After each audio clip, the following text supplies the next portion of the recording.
Base is dropped for a new round of soccer down here. It's a Thursday power hour, and so that means that we'll be discussing everything that comes across our bow for the next 60 minutes or so. Traditionally, I'll end up going another 5 or 7 minutes over just because I can't keep my mouth shut.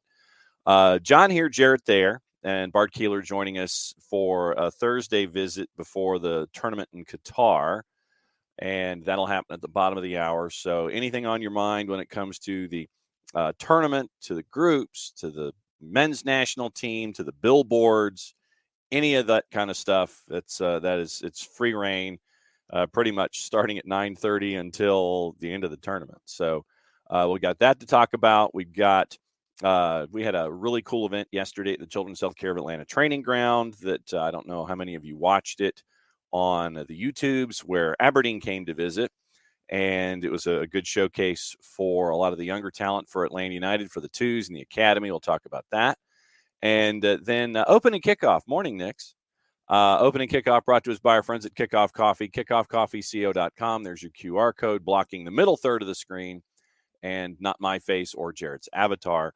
So you can go to kickoffcoffeeco.com, go on social media, kickoffcoffeeco, on Facebook, on Instagram, and on Twitter.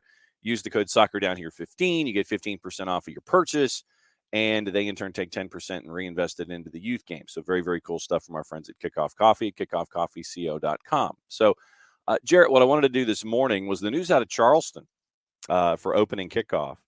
And it appears, according to our friends at the Post and Courier, that Ben Pearman is going to be the new head coach of the Charleston Battery, leaving his position at Memphis 901 to be a part of the build in Charleston. Yeah, Charleston out here poaching. I know. Damn. Look, I mean, Charleston's been a weird one because, yeah, they went from Augie there for, God, forever, man. Mm-hmm. Mike Anheuser was there forever. Mm-hmm. He leaves his post.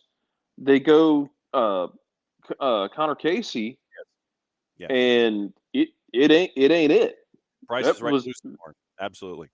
What's up? Price is right, loser horn with Connor Casey. Oh yeah, did not work at all.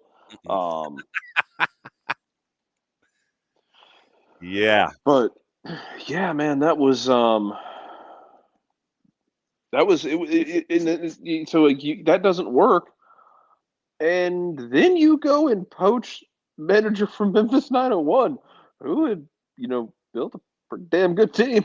Yeah. So now the coaching carousel is fully underway in USL, and yeah, we'll have to keep a separate eye on it at this point because it doesn't impact the Atlanta side of things anymore with Atlanta United 2 over at MLS Next Pro and all the other twos teams making that jump as well.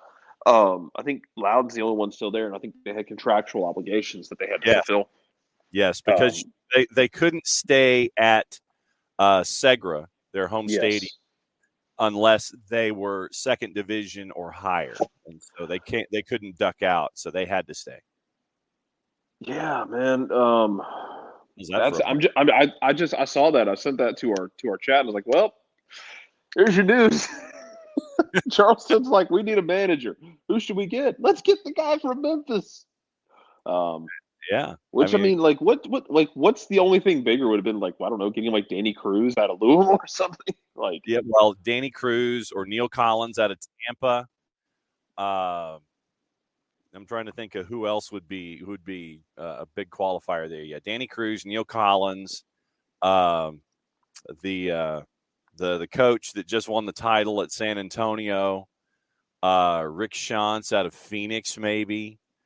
Any of the big name dudes that were a part of this, but no, that is a big get. That is swinging for the fences with the new ownership group in Charleston, and then, as you said, carousel begins, and it's trying to figure out, okay, now's the time for renewal. Who does Memphis 901 get? They re-signed Leston Paul, their team captain, the other day, and you had Philip Goodrum, who had a tremendous year.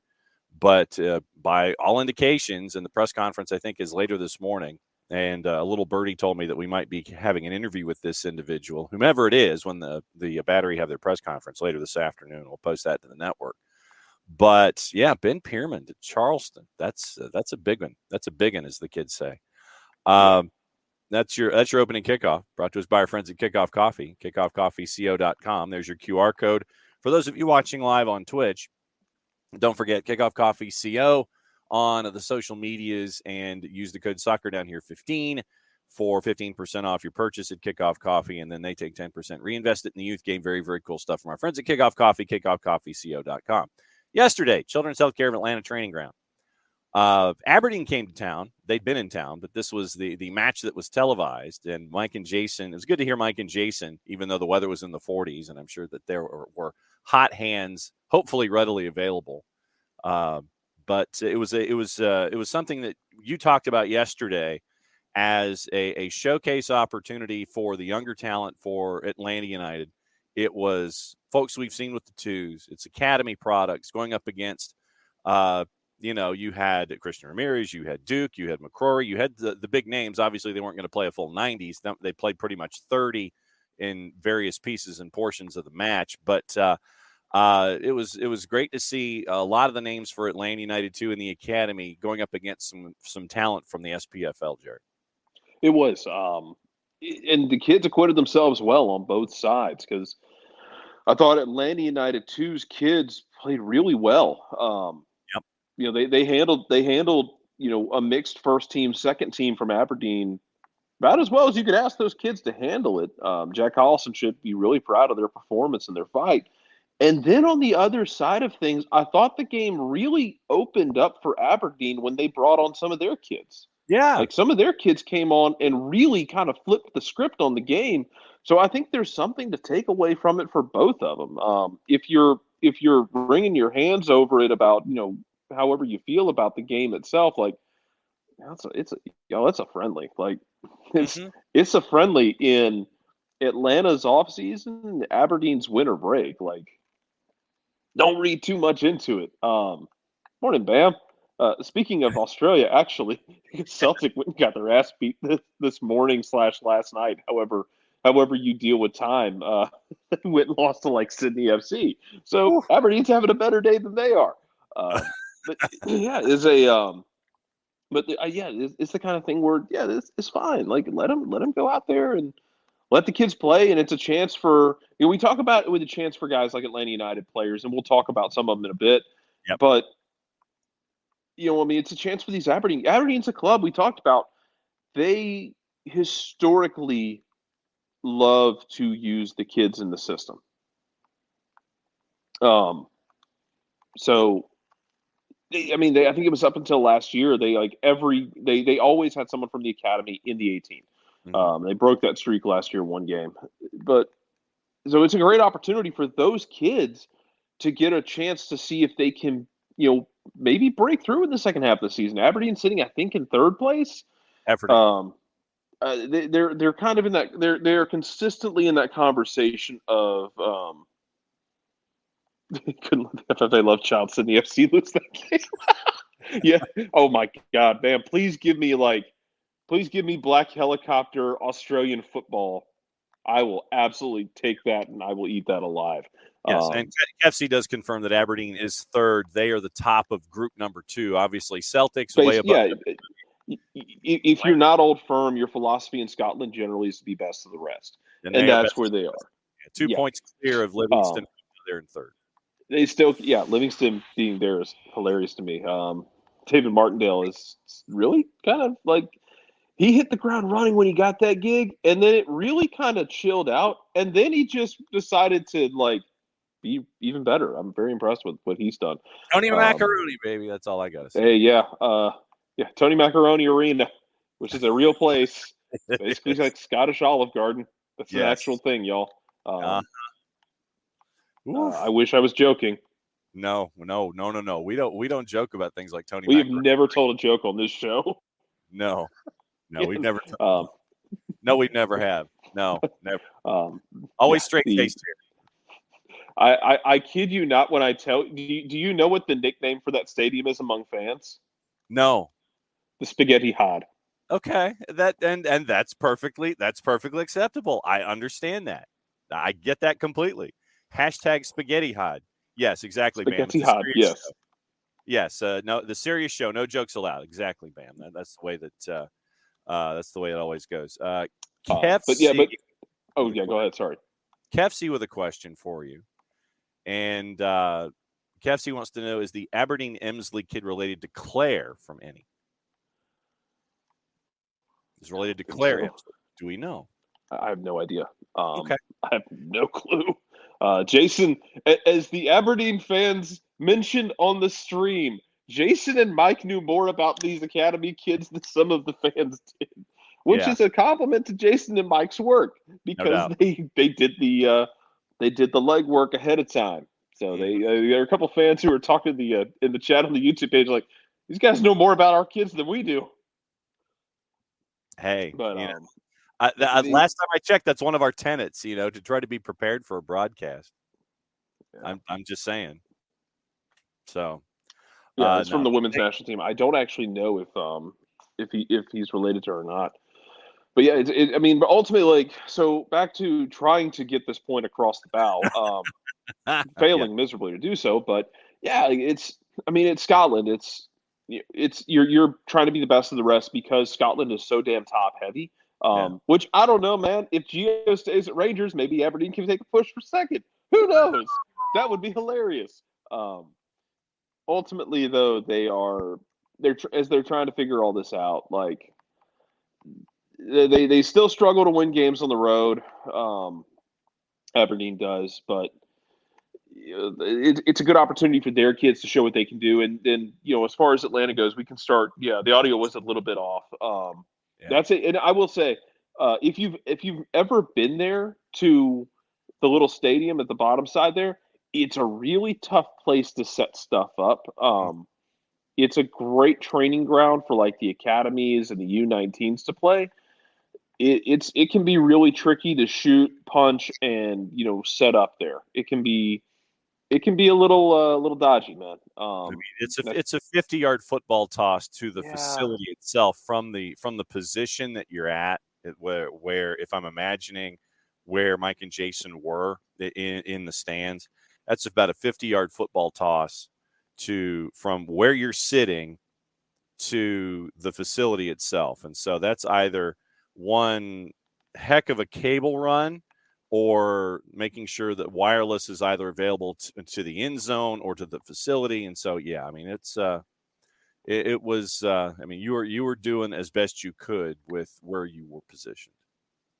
Yeah, Aberdeen fans didn't want to fire the camera. Like I said, I've shot there before. I've run camera there before.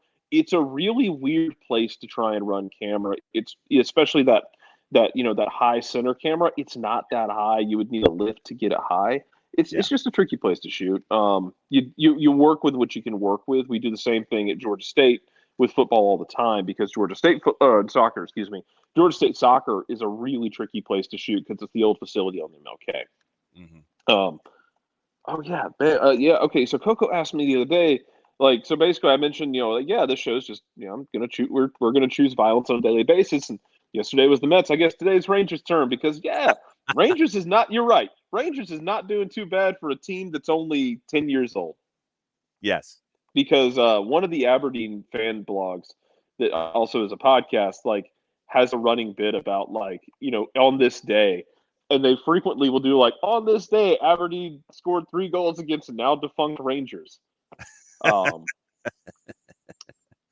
Just don't mention Craig White in the conversation to anybody. Yeah, Rangers went into administration years ago, if you don't know. And they were basically dissolved and reformed, and it's the reason Sevco is commonly, their snide. One of the snide names used for them that is more appropriate than others because fans are dumb. Rangers basically reformed. Won a title 2 years ago. Then last year made the Europa League final, and now I don't know if Gio's going to make it to January. No, that's they are the most break your neck twisting around whiplash club I have seen in a long time. It's actually genuinely very fun to watch. Yeah, let's see. Any of the Aberdeen fans thought they were playing Atlanta United first team? That's a great question, Don Star. I don't actually know. Because So I've what tried we to remember learned, the chat. Yeah. what we learned yesterday is that first team players couldn't play in this because of the MLSPA. Right. Apparently, there's something in the collective bargaining agreement with the MLSPA. They can't take part in something like this in the off season. I did not know that because I assumed we would see. I thought this would be an interesting chance for guys like Jackson Conway or Machop Chol, guys like that, who've been kind of on the outside and trying to figure out what their role is in the future. I don't know that I would have necessarily expected to see first teamers, like Thiago Almada or I mean, Luis Araujo just sitting there and just yeah, like Joseph Martinez wasn't going to be there because he's with Venezuela. Ronald Hernandez wasn't going to be there. Ronald Hernandez was a point of a lot of joking though among the Aberdeen fans because Ronald Hernandez was at Aberdeen for a while, and I think they're like, was he real? Does he exist? Mm-hmm. Maybe he does. Maybe he doesn't. Yes. But yeah, it's they cut to a camera on a flatbed 75 during the court. Yeah. Okay, I'll tell you that for some of that, it is an issue, and I've had this happen this year with another cameraman where you tell the camera, "Hey, I'm cutting to you in a minute. I need you for this shot. Get there and stay there." Mm-hmm. And then we would get the shot lined up. The moment comes, and the camera op just decided to just go way out of pocket and just started looking at trees and looking at birds and like flipped their camera off the shot at the last minute right as you're punching it. And you get in that situation where you punch it and you're like, that's not what I asked for. It's not even close to what I asked for. Burned. Why did they play on the main field? Surprised Aberdeen agreed to that. The turf practice. Seating, because we got fans coming. That's where you would do it. The main practice field that is grass. Yeah. Up on the up in front of the facility. Mm-hmm. That field is grass, but it has no seating for fans. And if you're trying to accommodate fans, you would do it on the turf field down there. Tony Macaroni is turf as well up in Livingston, so not an entirely unfamiliar thing, even though they don't like it. Scotland has a very contentious relationship in general with the concept of a plastic pitch. Yes. To the other point, since we said that there weren't any first teamers there, Kefsey, Luke Brennan, and Johnny Viall made some parking cones out of the Dons at times, and they weren't the only ones. Johnny Viall put that midfield in hell. Johnny Viall got fouled like 10 times in that game. I know, and it's like, come on, where's the cards? I know it's a friendly, but I mean, you still got to sit there. I mean, Johnny Viall just got absolutely knocked off his pins, and there should have been more cards. It was a tough game. I mean, there was a lot of Emenike threw out a couple challenges for Lady United. There were a couple challenges in that game. They're like, is that kind of friendly? It's a not friendly. That's what we're doing here. Yes. Yeah, but Johnny Viall. Johnny Viall was like, Aberdeen fans were having some feelings about Johnny Viall because I think there was this mindset of like, man, this guy is just like going down. Like you can't bring him to Scotland, he'll die, which is true. Scotland does not cater to the skillful player very much. Johnny Viall also been undersized at this point of his growth cycle. He is not a very large human being. No. That being said, there got to a point where after he had just started annihilating that midfield, where the conversation went from like, man, Johnny Viall's going to die out here to, hey, if you want to loan him and Noah Cobb over, yes, nobody's going to complain. And Noah Cobb also got some really good reviews from the Aberdeen fans. Yeah, that was fun to look in the chat where it started out the discussion about all of these kids going up against Aberdeen and a lot of first teamers to, hey, can we get Viall and Noah Cobb? Can we get those two guys? Noah Cobb especially had some really good reviews, which, yeah, I mean, everybody here knows that at this point, that Noah Cobb is that dude. So center back you. Center back you. That's where we are. Yeah, man. Dude, Atlanta United's got a lot of center back you energy about them. And it's just kind of how it goes. No, it was fun. The one goal that was scored off the corner, gorgeous. Yeah, that was training pitch practice. Instead of sending it in back post where they had done traditionally for most of the match, sent it out and launched from just outside the top of the arc. So from like 23, it was an absolute rocket and it went in, and so well deserved. But and apparently after the match, there was a meet and greet with the Aberdeen team at a local establishment. So the fans that went from the match to the local establishment got Johnny's Hideaway?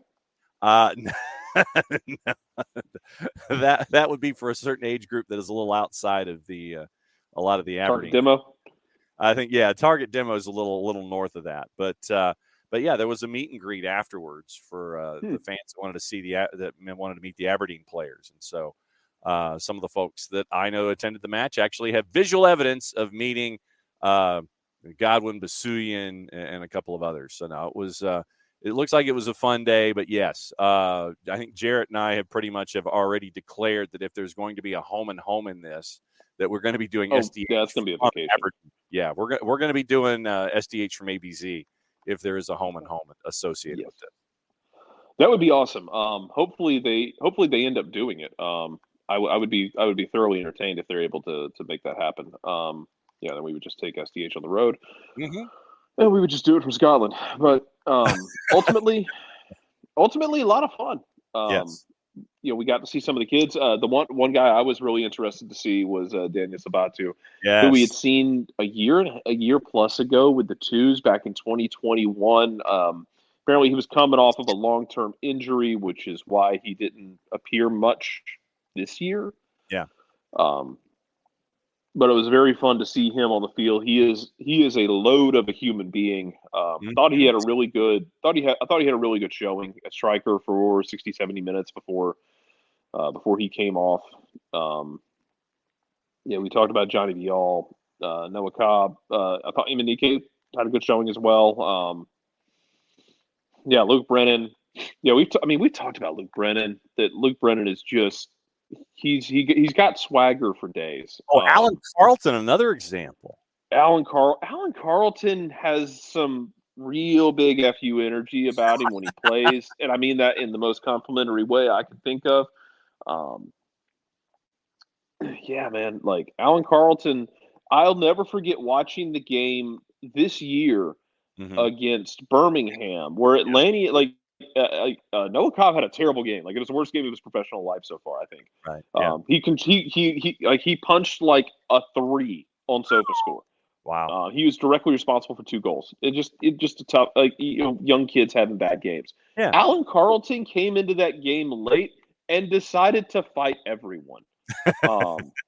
In the most, and I say that in the most complimentary way possible. Yes.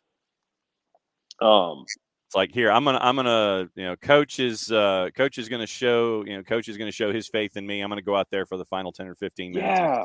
Everybody. He just went out there. Joe Boss. Yeah. Andrew was actually playing, I think, is it in San Diego or Sacramento? I think San Diego. Hang on just a second. I will continue. He's in San Diego. He was playing USL Championship this year, and from what I understand, had a pretty good year, all things considered. Yes. So let's see. There's San Diego Loyal, and I'm going to bring Bart Keeler. San Diego Loyal. From what I understand, he had a pretty good season. Like, his first one back in the USL Championship. So let's see. How did they classify? See, Bart, we're on a bit of a mission at the moment. We're talking about a former Atlanta United homegrown talent. Check. We were talking about it because his younger brother played yesterday in the friendly against Aberdeen. Yeah. And I am a big fan of his younger brother because his younger brother has a lot of combative energy when he gets on the field for a guy playing basically the 8. I thoroughly enjoy watching him go out there, and the Birmingham game earlier this year is the one that sticks out to me because he turned every ball into a 50-50 ball, whether he needed to or not. I did not watch that friendly yesterday. I'll be the first to admit it. The level of care that I had about that was negative, I think. Negative care? Good for them. I'm glad Aberdeen is training in a place where it's just about as cold as it is in Aberdeen right now. Yeah, So. I can't imagine how pissed. Can we imagine how pissed off they are that they're like, we get to go to Atlanta for a break? How is it? It should be nice there. It's 45 degrees and like raining. Yep. And windy. So it's basically like living on the North Sea. Nothing is different. Which team was it that went to Tampa Bay? You know, and like I'm sure they had to. God. One of the European teams went to Tampa Bay to train at the Rowdies facilities and whatnot. Oh my God. At least it's warmer. What are you gonna do? Go down to Beef O'Brady's? Yeah, actually.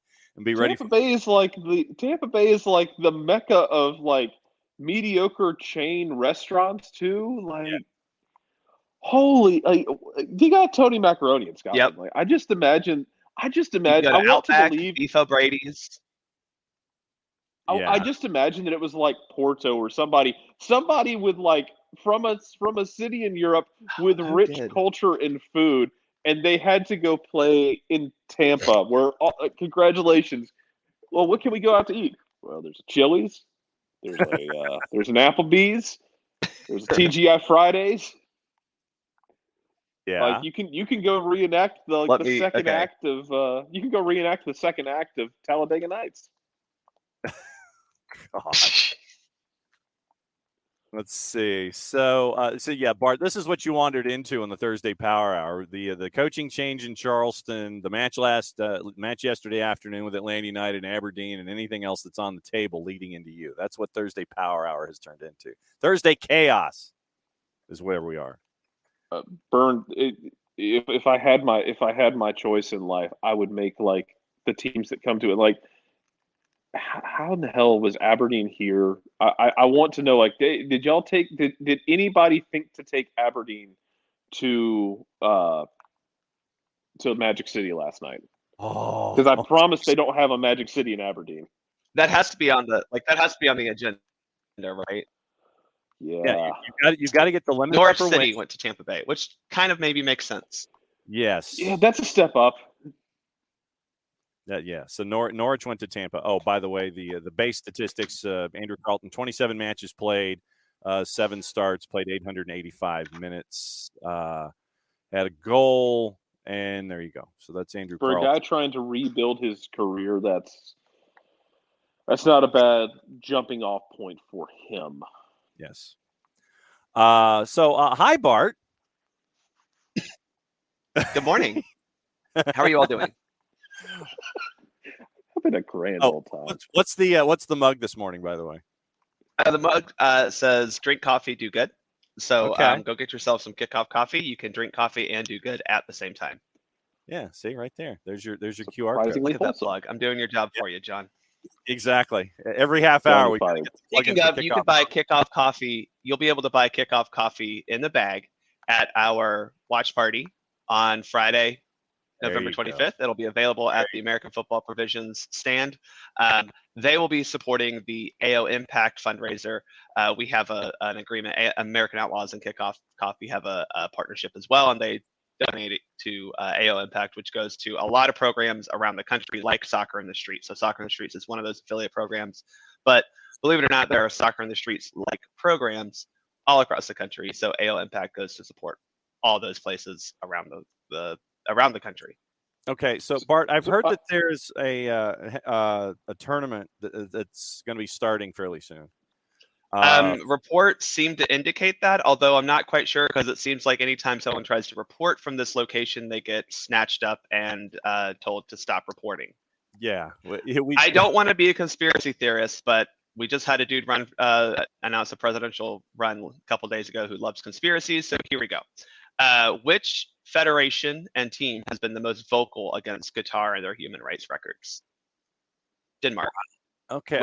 Which broadcast crew was it that got snatched up until they couldn't record anymore? It was a Danish news television. It was the Danish crew, yeah, and it was their number one. I have zero problems spreading conspiracies about this particular tournament because they all deserve it.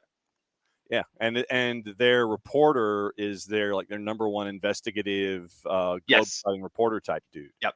And so, that went well on live TV, by the way, where it's like, Qatari security guys basically threatening on live television to break the camera. Yeah. I do have to question why you were so willing to give up that position, that ground, to guys in a golf cart. But then again, I have spent a few years of my life on country club golf courses where old men run up in a golf cart, tell us to do something, and we have to do it. So maybe I'm just picturing getting yelled at by somebody in Peachtree City, to be honest. That's exactly what it is. Qatar is just the Peachtree City. That's where we're at. And yeah, Bern, I know you're. I know it's not the same thing, but like you mentioning taking someone to basically a Tampa Mecca made me think, like, where can we send a team that has no idea what they're getting into in Atlanta? Because just wait till the World Cup is here, and we could send them to Taco Mac. We could send them to Taco Mac. I'm just trying. There's a non-zero chance in 2026 that it's going to be somebody like Denmark is going to get buckhead flu, and they're not built like James Harden. No. Not very few people are. Right. They're not going to be able to the Hennessy is not going to power them forward. It's going to inhibit them like it would any other normal human being. Yes. So Joe Boss comes in, and Bart, I wanted to ask this to you and to Jarrett. Joe Boss says, this would be the first World Cup that I'm going to be watching, and to be honest, I'm not as excited as I thought I would be. In your orbit, are folks sitting there, and are they excited about it? Do you have the casual fan sitting there going, oh, there's a World Cup, or the in-between fan who's sitting there going, okay, wow, we just ended one season. My Premier League team just wrapped up. My league team just wrapped up, until winter break back on Sunday. Oh, crap. There's a World Cup here. So let me start with you, Bart. Are folks as excited about this World Cup as you have seen in the past, or is this like a slam job trying to sit there and go, oh, crap, there's a World Cup here? Yeah, I definitely think that over the past week, there's been more excitement because we have been able to focus on the fact that the World Cup is coming up. I'm going to take Fox Sports, or Fox, I guess, broadcasting, to a little bit of a task here of they've been advertising a lot for the United States games, but there are a ton of other games during this World Cup that are going to be I'm sorry, that USA Wales game is not likely to be a thrilling match. It's two top 20s, Bart. Yeah, but the way Wales plays, I don't think we're going to be, seeing something that's stunning. But there are tons of teams that are playing in this World Cup that are fun and exciting, and it just seems like they're kind of missing that. I mean, you have the whole storyline with Messi in his final tournament looking to win a World Cup. The Brazil team, that may be the best Brazil team that we've seen. I think maybe even better than the 2002 team that won. Oh, wow. Just from a talent depth standpoint. And they actually have a goalkeeper this time, which they have two goalkeepers, which is more than the entire of their history. So I think that there are storylines here. I mean, we've been talking about, if you listen to podcasts, you've been talking about it, right? Like Total Soccer Show's done a great job of breaking down everything. Athletic, Soccer Daily, all these podcasts have done a great job of talking about it. But from a mainstream media thing, now it definitely hasn't been as salient, and it hasn't really been as there hasn't been as much hype from the fans. But Twitter has been more fun this week now that we are able to focus on the World Cup. Jarrett, what about in your orbit? It's funny because I got a message from a friend of mine yesterday who is who and he and I keep up with, he keeps up with Atlanta United. He keeps up with the national team. That's when they play in serious stuff. But he sent out an invitation to a bunch of us. He's like, hey, you guys can come over Monday if you want to, and we can watch it at my house, watch the Wales game. It's 2:00. Hey, I got work. I mean, I got meetings I got to deal with. If I can get out of them, I absolutely will. But it's I think it kind of hit a bunch of friends of mine who are more casual about it. Of damn, the World Cup's about to start. What do we do? We get together, I guess. So it's just kind of like everyone knows it was coming, but much like a MARTA train, you know it's coming. You just don't react until it's actually pulling into the station. I think that's it's weird because it's also during a holiday week, right, when it starts, right? So like for me, I definitely saved up my PTO for like to take off the Monday, but what if you have holidays coming up, you have family that you have to see, you've already allocated pay time off this week for family and then for the Christmas season. So, I'm sure productivity will decrease a lot because I'm sure many people will be watching, a TV behind them while working. But yeah, I'm with you, Jared. It's behind their spreadsheet. Yeah, like we do with March Madness. But it's just it does feel like it does feel like it snuck up on us a little bit. So I know it's just weird. I know. So Bart, when it comes to this is a double-edged question for both of you. When it comes to the men's national team, what are you least concerned about when it comes to the U.S. men's national team? What are you the most concerned about when it comes to the U.S. men's national team heading into this tournament? Ooh, I get it wouldn't be a U.S. national team if I wasn't completely chill with my goalkeeper situation. Like, it's the U.S. national team. What am I not worried about? Goalkeeper. Like, that'll be fine, I think. I'm not that worried about that part of it. As far as the rest of it goes, like, hey, who wants to score the goals for this team? How do you balance out who's going to play in the midfield and when? Does Greg get it right? Does he get his subs right? I know Jason, for instance, was always fond of saying that Jurgen Klinsmann was the master of the sixth sub. Like, give him that sixth sub and he'll unlock the game for you every time. Yeah. Unfortunately, like, you don't get six subs in. You don't get we six do get subs. five.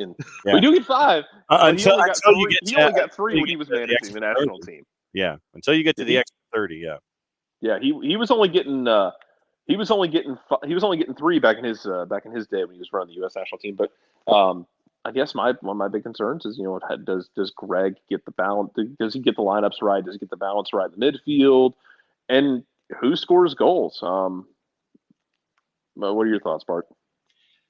I agree with you 100% on goalkeeping. I think that's the only place where I feel super confident because Matt Turner has proven to be a very good shot stopper, not just in MLS, but even comparatively across the world. So that to me is a plus.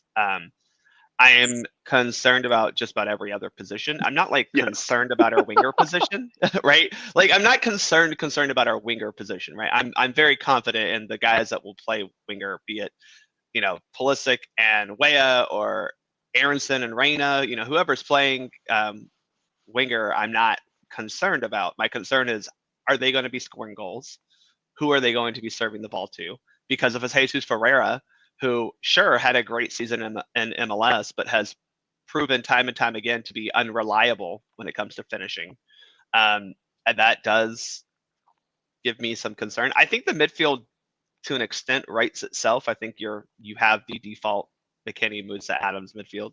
I personally think that Greg should consider running a Adams, Musa, Aronson, an AMA midfield. Right. So that's or Reyna. I think a lot of people have considered that, and it's possible that may have to happen against Wales because of McKennie's fitness. We're not quite sure how 100% he is, but it's. I think, Jarrett, you're dead on of who's going to score, because we don't know. We haven't seen Josh Sargent score a goal for the national team in a very long time. Jesus Ferreira, like I said, is inconsistent at best when it comes to putting the ball in the back of the net. And this team struggled throughout qualifying to create good chances for their strikers and for their strikers to finish them. Just hands down, it didn't matter what striker. We struggled to create chances and finish them. You have to do that in the World Cup because Wales is going to need two chances maybe to score, but they're going to give up a lot more by the way that they play. There are people in Philadelphia who are not ready to be scarred by Gareth Bale twice in a matter of a month. if I cared about the feelings of Philadelphia's, I would be more concerned about that. Sorry, Rich. That's also true. They don't care about our feelings, so why should we care about their feelings? Oh, Santa Claus, poor Santa, still getting snowballed. And I guess one of my questions is, to your point about the midfield, like it feels like it should be set. I'm curious if Greg decides to get galaxy brain about any of it. You know what I mean?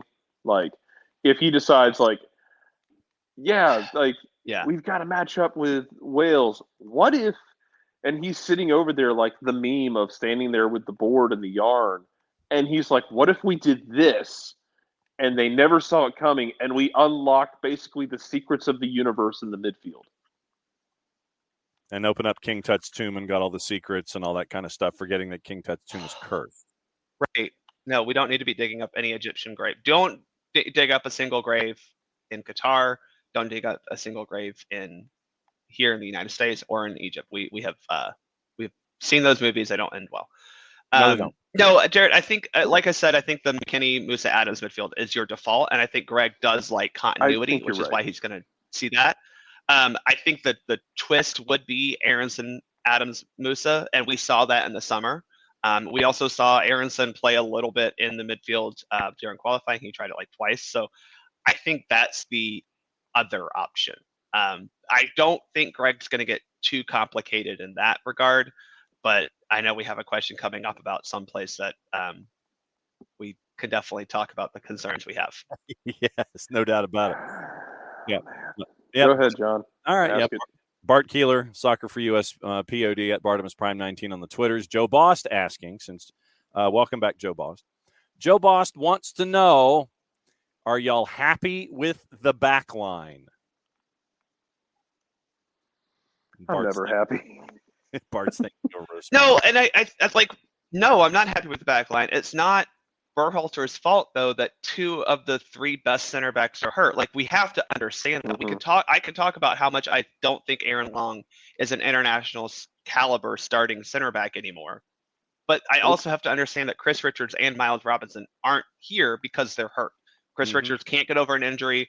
Miles Robinson had a horrific injury that took him out. Like, if those two were healthy, I would feel so much better about this back line, because Walker Zimmerman is a great steadying presence, reliable. You know what you're going to get from him. Serginho Dest, though I think as a defender is still suspect, is a great asset on that right back position. So is Anthony Robinson at left back.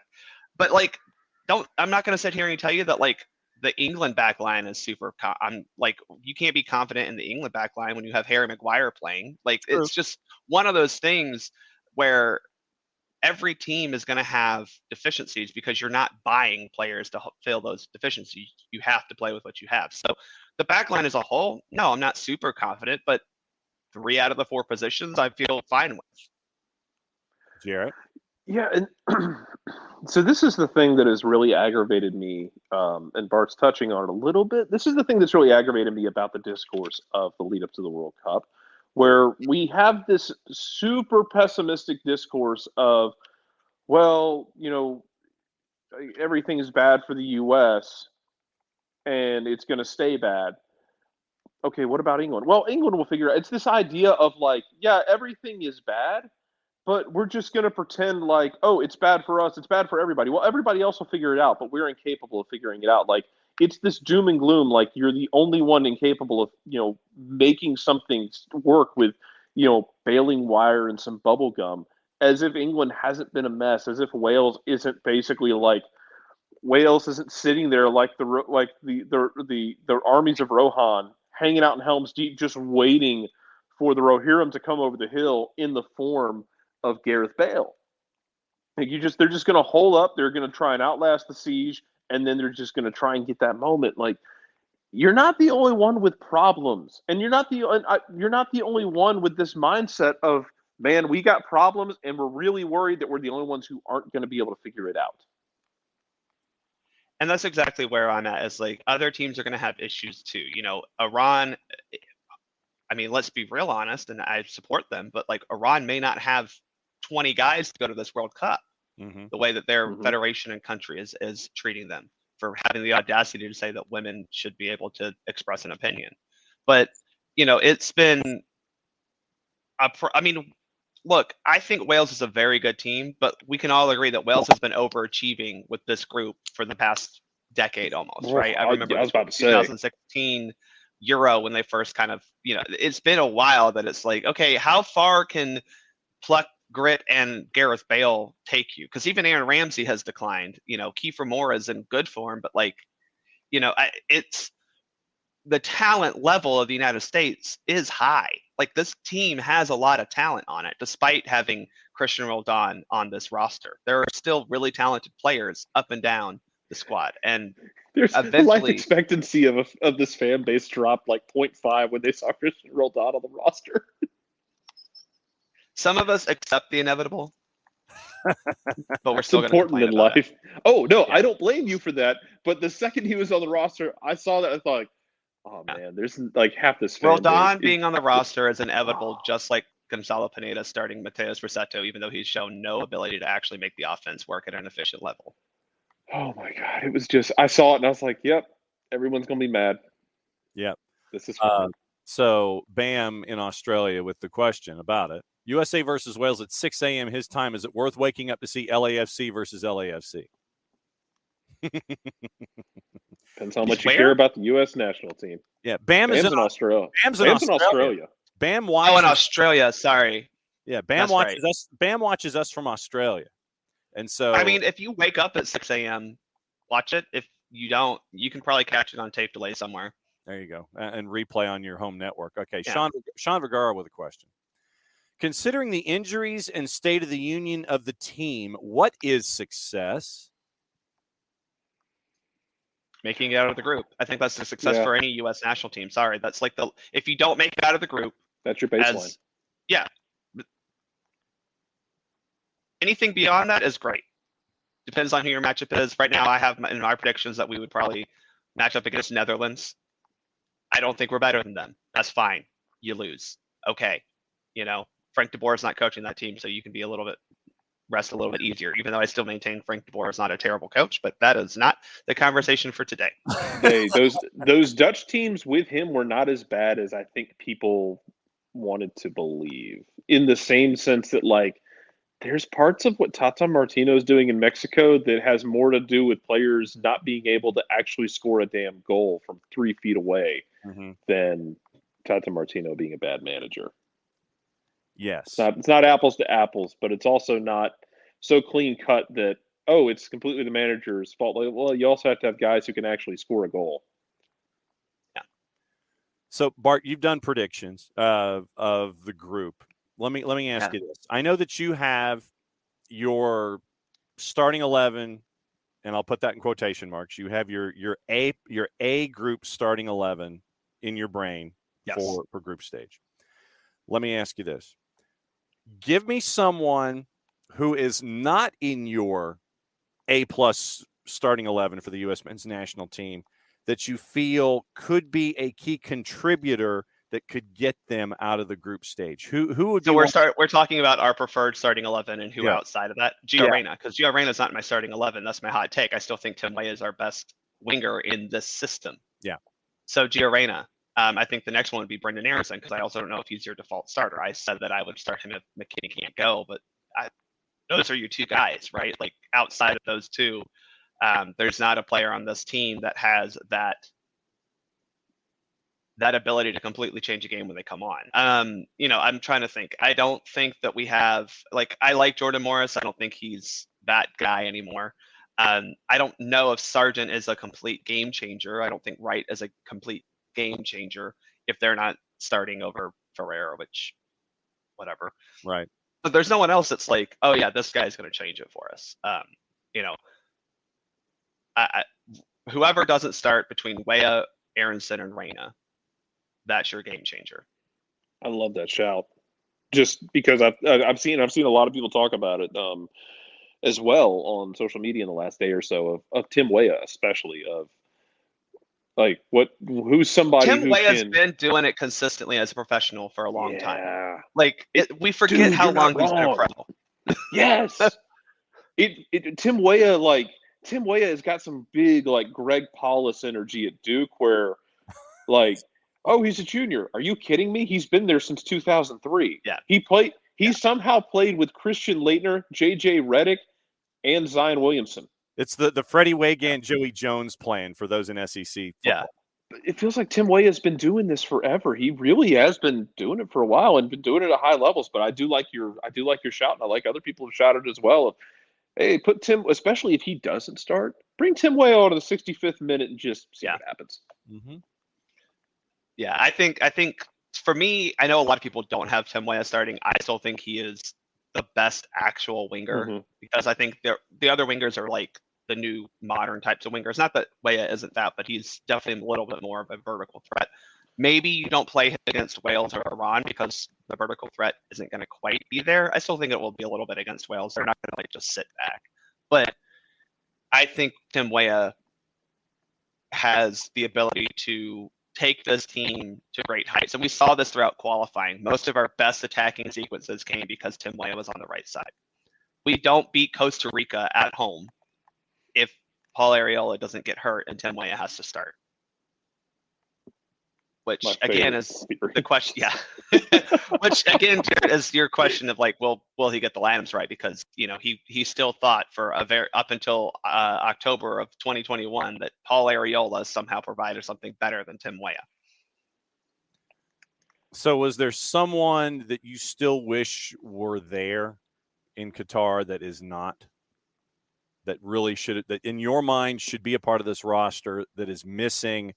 And I know that you're not a fan of Christian Roldan. I imagine he would be the individual that you would pull off because to put someone in, we got to pull someone out. I'm still happy to give Miles Robinson my Achilles tendon. Yeah. But I mean, who is physically capable of being there, Jarrett? Is there someone that should have been there as we're getting closer and closer and closer? Because I know we analyzed what happened. I mean, look, the easy answer is John Brooks. I think you could have still brought 5 center backs and dropped Roldan, Morris. But I think other than that, well, Bernard Donstar is saying Pepe. Right. So outside of that, Pepe is probably the best answer. But I think you could have also brought 4 strikers, dropped Morris, and then you have Sargent as a winger option as well. So I do think that Pepe would have been a good shout to bring. I am sad Ricardo Pepi is not going to be there. I'm not going to sit here and say that Ricardo Pepi is the guy who we need to get out of the group stage. If we don't get out of the group stage with the guys that we have at striker, then that's a problem. But I do think Pepi is more of a surprise he's not there than a shock. I would have preferred Malik Tillman over Christian Roldan, because at least if Malik Tillman comes in the game, I have some hope that he'll do something. But Pepe is the only realistic option that would make sense. John Brooks is the one that I would be most comfortable with coming in.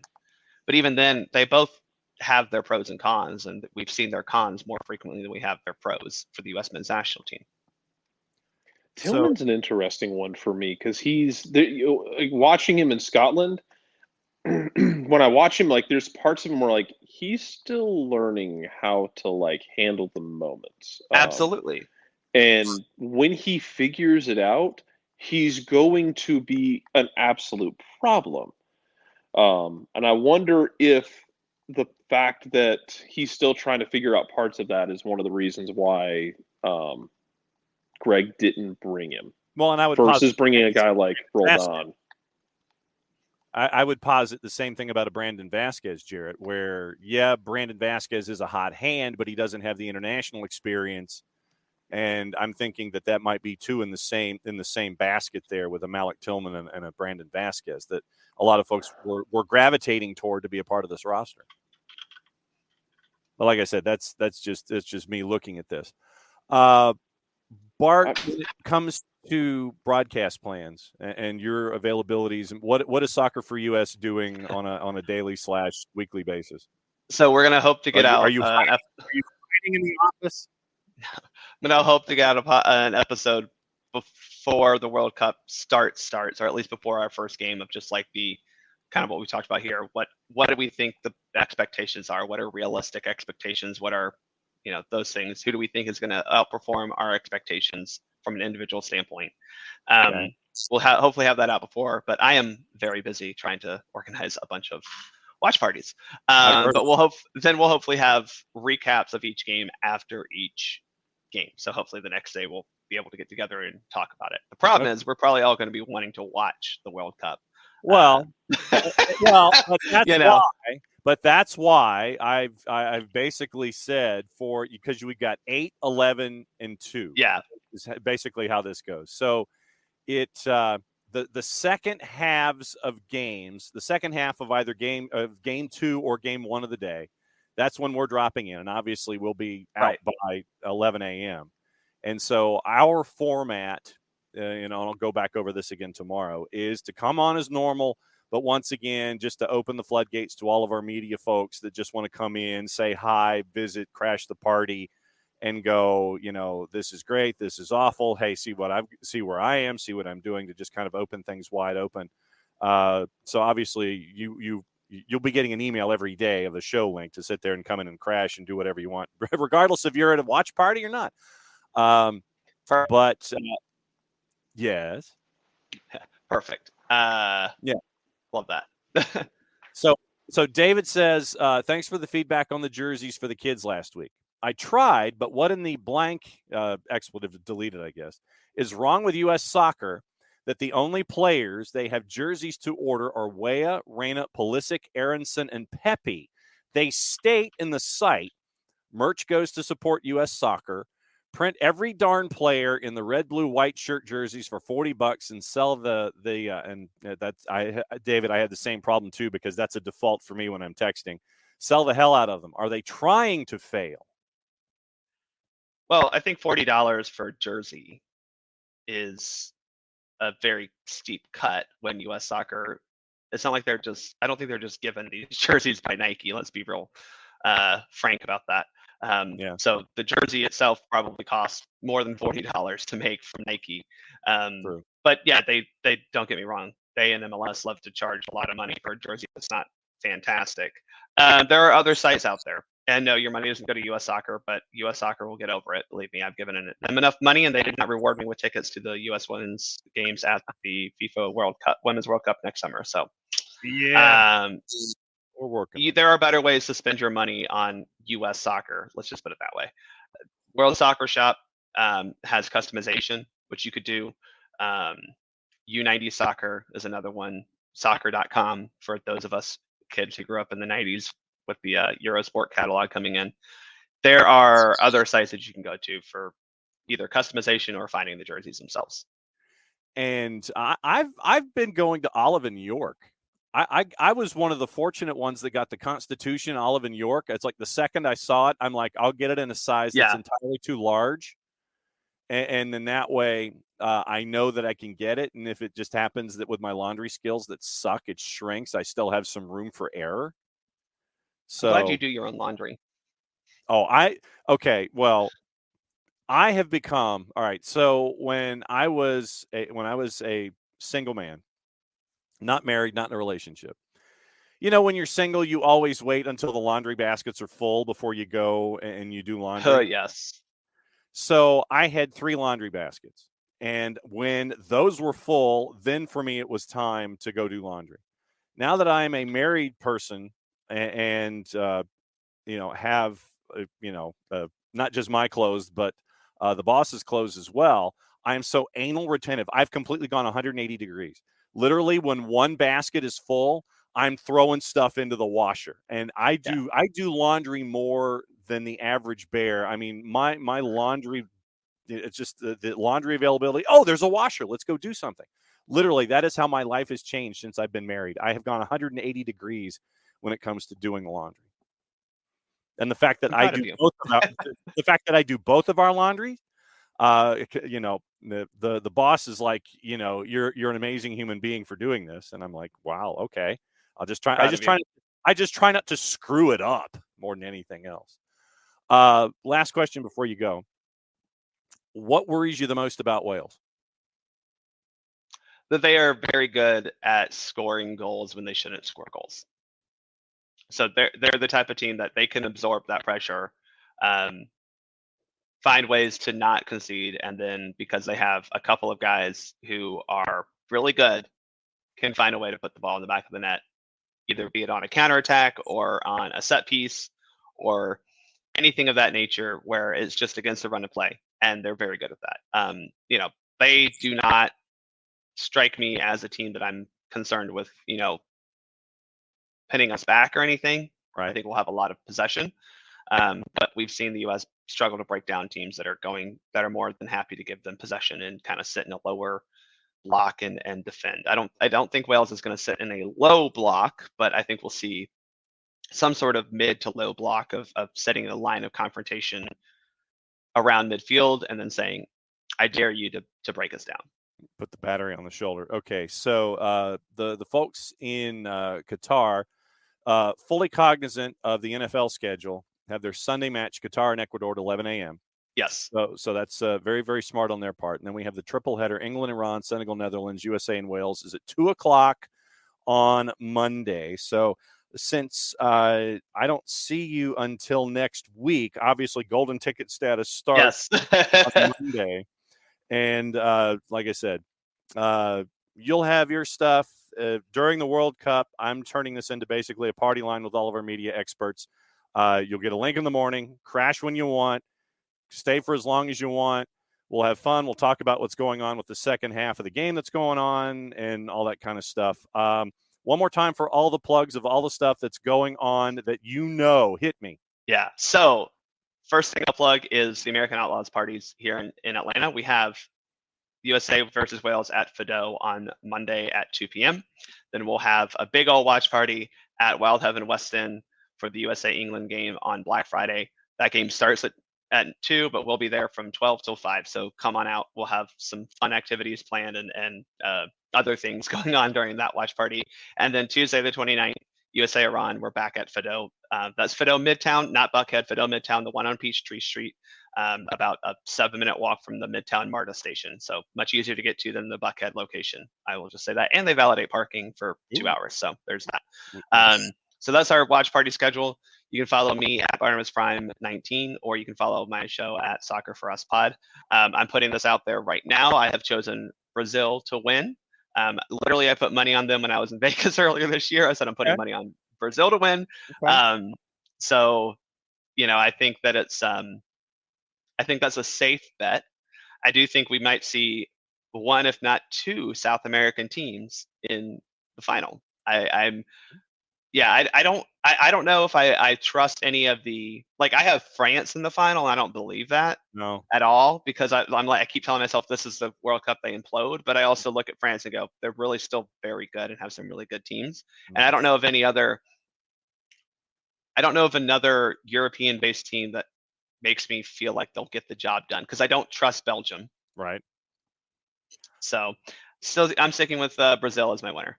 Okay, so for me, I'm Argentina. I want Messi to go out on top. I wouldn't hate that. I think in my heart, I'll be rooting for Messi and Argentina, right? We know that Jason will be rooting for Messi and Argentina. Mm-hmm. I think Brazil is a better team. Like I said, I think this is a really good Brazil team. They've got a lot of depth. They've got good players all over the pitch. And my joke is that they have a goalkeeper now, but that's always been the issue for Brazil. Is they have a goalkeeper who just kind of is there. Yeah. Alisson and Ederson, it's probably Alisson starting, but between the two of them, they're fantastic. But yeah. Hey guys. Yeah. Again, hey, I like it. We're talking about it in the chat. Wild Heaven Friday, USA England. We'll have the whole garden room open, plus the rest of the complex open to us as well. So, yes. Hope to see y'all there. Yes. So, Bart, we will see you here on the show when we see you and try to keep you away from your actual job as much as humanly possible. Yeah. Like I said, I already took off work on Monday. So, well, I ain't talking just about Monday, brother. I'm talking about that next 30 I know. They're going to be mad at me. I will talk to y'all later. Y'all be good. All right, Bart, be good. We'll see you later. Yes, what he says. It's the mug especial. So, Bart Keeler. All right, before we go, KFC. I thought it was pink. I legitimately did, but they call it City Red. And yeah, I mean, if I can find one and have the disposable income. Last night, that was one of the things we haven't had a chance to talk about last night. Great night at City Park in downtown St. Louis. Sold out crowd. Nasty cold conditions. But it was Bayer Leverkusen against St. Louis City, STL City SC2. And they lost 3-0 to Bayer Leverkusen, but it was a great night for soccer in the city of St. Louis.